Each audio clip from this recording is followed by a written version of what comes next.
Welcome to the bird media. నేను మీ పవన్ కృష్ణమూర్తి.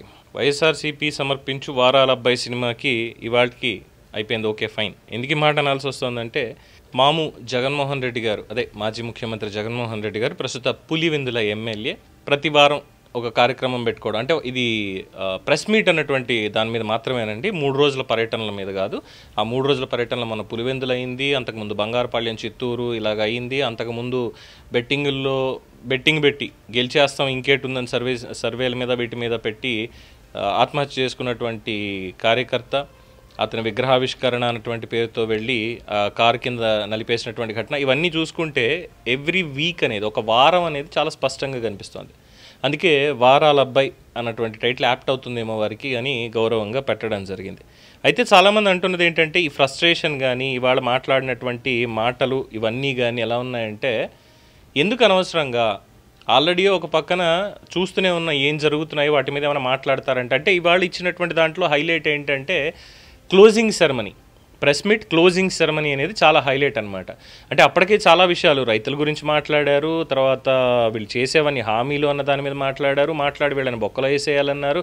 ఇదంతా కూడా అయిపోయింది. అండ్ ఆఫ్టర్ దట్ ఈ పరకామణి కేసు, లడ్డు కల్తీ నెయ్యి, దీని మీద మొత్తం ఇవన్నీ కూడా మాట్లాడేసి అక్కడికి అయిపోయింది. అయిన తర్వాత లాస్ట్లో విలేకరులు అడిగారు, సార్ ఇటీవల కాలంలో మరి అంబటి రాంబాబు గారు కావచ్చు, లేదంటే పేరు నాని, లేదంటే మిగతా వాళ్ళు ఈ దీని మీద మాట్లాడారు 3 రాజధానులకు సంబంధించిన దాని మీద అనగానే, వద్దబ్బాయి వాళ్ళకి ఇంకా అనవసరంగా మళ్ళీ టాపిక్ డైవర్షన్ అయిపోతుందని నవ్వుకుంటూ వెళ్ళిపోయారనమాట. ఇది క్లోజింగ్ సెరమనీలో హైలైట్. అంటే 3 రాజధానుల మీద మాట్లాడితే, సో అంబటి రాంబాబు ఆల్రెడీ చెప్పారు, ప్రపంచ స్థాయి రాజధాని మాకు అవసరం లేదు, మాది 3 రాజధానులు స్టాండే అని చాలా స్పష్టంగా చెప్పేశారు.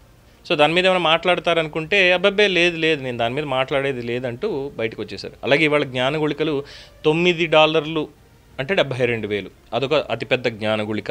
ఇక మొన్న పులివెందుల్లో అరటి రైతులతో చేసి మాట్లాడుతున్న దాని మీద, అంటే క్రాప్ ఇన్సూరెన్స్ అని, లేదంటే క్యాపిటల్ ఇన్వెస్ట్మెంట్ అనేది చెప్పుకుంటూ వచ్చారు సార్. అప్పుడు మాట్లాడుతూ మొన్న అలాంటి ఇవేం లేకుండా చాలా స్పష్టంగా ఇచ్చినటువంటి స్క్రిప్ట్ని ఎక్కడ తప్పులైతే నా వరకు నేను చూసిన దాంట్లో ఎక్కడ దొరలలేదు.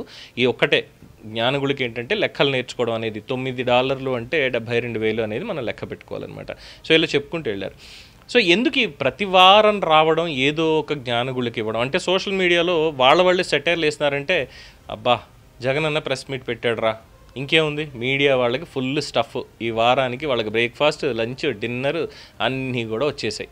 ఇంకా social media full highlight. Memers అయితే మామూలుగా కాదని, ఈవెన్ ఇన్ఫ్యాక్ట్ మా ఎడిటర్లు కూడా అంటూ ఉంటారు, అన్న ఇవాళ ఫుల్ అన్న మీమ్స్ ఇంకా చూసుకోండి బయట ఇలా ఉంటాయి. బట్ అన్ఫార్చునేట్లీ $9 తప్పితే పెద్దగా ఏం లేదు. అండ్ మళ్ళీ ఇవాళ మాట్లాడినటువంటి దాంట్లో దత్తపుత్రుడు అని మొదలుపెట్టారు.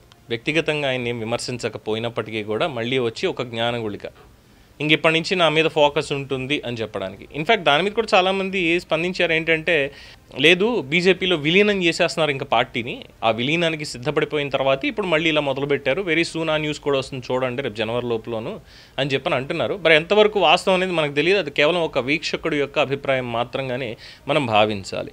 సో అదైపోయింది. అండ్ ఇచ్చినటువంటి స్క్రిప్ట్ని చదువుకుని వెళ్ళేటప్పుడు కూడా ఎందుకు ఈ జ్ఞానగుళికలన్నీ వస్తాయో తెలియదు వారాల అబ్బాయికి.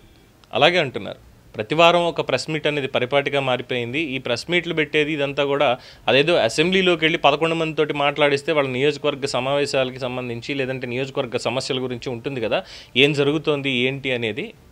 మన జరిగినటువంటి మాక్ అసెంబ్లీనన్నా చూసి నేర్చుకోవచ్చు కదా అని ఇచ్చినటువంటి సూచన మీద కనీసం మాట్లాడతారంటే దాని మీద కూడా ఎక్కడా మాట్లాడలేదు.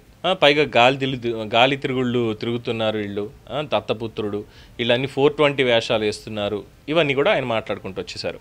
రైతులకు సంబంధించి అక్కడికి ఏదో రైతుల్ని ఈయనే ఉద్ధరించేస్తున్నారు అన్నట్టుగా, అలాగే ఇక డేటా సెంటర్లు, ఐటీ ఇన్వెస్ట్మెంట్స్, వీటన్నిటికీ సంబంధించి మాట్లాడడం, పరకామణికి సంబంధించి మాట్లాడుతూ అందులో తప్పే ఉంది అని అనడం, NABL ఏదైతే ఉందో ల్యాబొరేటరీస్ అక్కడి నుంచి ఇలా వస్తుంది ఇలా ఉంటుంది అని చెప్పి దాని మీద మాట్లాడడం, ఇంకా వేరే విషయాల్ని ఏది కూడా టచ్ చేయలేదు.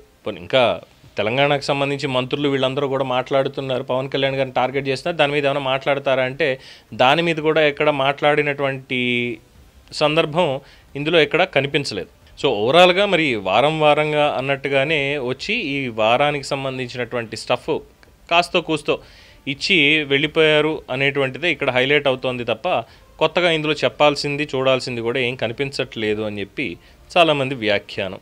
ప్రతి వారం ఇలా రావడం, వచ్చి ఏదో ఒకటి అనేసి వెళ్ళిపోవడం.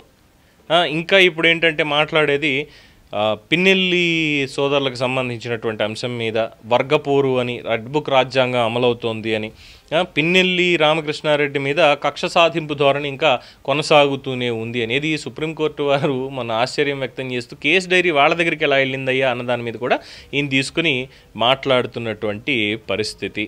వారానికి రావడం, ఒక స్టఫ్ ఇవ్వడం, వెళ్ళిపోవడం, ఇదే ఉంది తప్పితే వాస్తవ రాజకీయం ఏమైనా చేస్తున్నారా అంటే లేదు. పైగా విద్యకి సంబంధించి, వైద్యానికి సంబంధించి మాట్లాడుతాం. ఈ ప్రైవేట్ మన పబ్లిక్ ప్రైవేట్ పార్ట్నర్షిప్ మెడికల్ కళాశాలకు సంబంధించి మాట్లాడుతూ కోటి సంతకాల సేకరణ చేసాం, అది చాలా సక్సెస్ అవుతోంది, ఇగో ఈ విధంగా వీళ్ళు చేస్తున్నారు, అమ్మేస్తున్నారు మొత్తం అంతా కూడా అని చెప్పి మళ్ళీ అక్కడ ఇంకొక రకమైనటువంటి మ్యానిపులేషన్ చేయడానికి ప్రయత్నించడం, ఇవన్నీ కూడా అన్నీ అయిపోయాయి.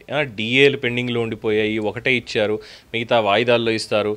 తర్వాత రిటైర్ అయ్యాక ఎరియర్స్ ఇస్తామన్నది బాగా ప్రభుత్వమే, పీఆర్సీ హామీ లేదు, పీఆర్సీ చైర్మన్ లేడు, జీతాలు పెరగొద్దని పీఆర్సీ చైర్మన్ నియమించలేదు, ప్రభుత్వ ఉద్యోగులకి 31,000 కోట్ల బకాయిలు. ఏది ఈ 2 నెలల్లోనే 18 నెలల్లోనే 31,000 కోట్లు బకాయిలు ఉండిపోయాయట. ఆయన హయాంలో బకాయిలు అనేవి ఏదీ లేదుట. ఇది ఇంకొక అతిపెద్ద జ్ఞానగుళిక. తర్వాత ఏపీసీఓఎస్తో 1వ తేదీనే జీతాలు ఇచ్చేలా చేసాం. 5 ఏళ్ల పరిపాలనలో 1వ తేదీనే జీతాలు తీసుకున్నటువంటి వాళ్ళు ఎవరున్నారనేది దయచేసి రాష్ట్రంలో చేతులు ఎత్తితే వాళ్ళందరికీ రాఖీ కట్టచ్చు. ఇక వరుసగా చూసుకుంటూ వెళ్తే ఇగో ఇలాగే ఉంది. ఇవన్నీ కాకుండా ఇంకా వ్యక్తిగతమైనటువంటి దూషణకే మళ్ళీ పవన్ కళ్యాణ్ గారిని దత్తపుత్రుడు అనేటువంటి వ్యాఖ్యానం చేస్తూ రావడం ఎంతవరకు సమంజసం అనుకోవాలి వారాల అబ్బాయికి అని చాలామంది మాట్లాడుతున్నారు. ఏమంటారు? ఈ వారాల అబ్బాయి ఈ వారం ఇచ్చినటువంటి స్టఫ్లో ఏమన్నా పస ఉందంటారా? మీ అభిప్రాయాన్ని కామెంట్స్ రూపంలో తెలియజేయండి. చూస్తూనే ఉండండి ది బర్డ్ మీడియా.